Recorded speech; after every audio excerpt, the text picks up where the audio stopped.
شاید یک سوی تفاهم در کمیونیکیشن است.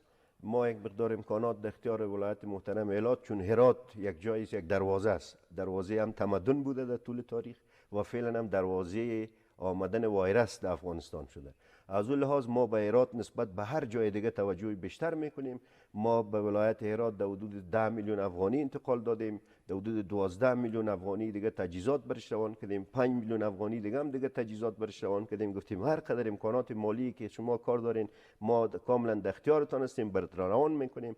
یک شفاخانه برشان ساختیم، تعداد استاف برشان زیاد میکنیم. اما بازم گپی است که کل گپ منابع مالی نیست، کل گپی است که باید مردم چطور همکاری کنه. که ما از مردم ایران تشکری میکنم، واقعا یک نمونه مثال بودن و میتونیم با رفتار، کردار و اعمال مردم هرات و مسابقه الگو به دیگه کشور ولایات افغانستان استفاده کنیم تا بتونیم این پدیده را مبارزه. ما همکاری مردم هم میخواهیم. ما حتی تشویش به این نداریم که واقعات زیاد میشه یا کم شه. احتمال داره که واقعات دیگه زیاد شه، احتمال داره که در بین اجتماع جامعه نفوذ کنه و یکی دیگه جایم شده. احتمال داره که حتی خود ما شخص من وزیر به این گپ مصاب باشه. اما پیام اصلی است که زمانی که مردم همکاری بکنه، گپای ما را بشنوه و دقت کنه و او را عمل بکنه، فعلا اینمی بر ما یک چالش است. هر قدر امکانات مالی را خرج کنیم که مردم همکاری نکنه، ما به این پدیده نمیتونیم این توقف بدیم.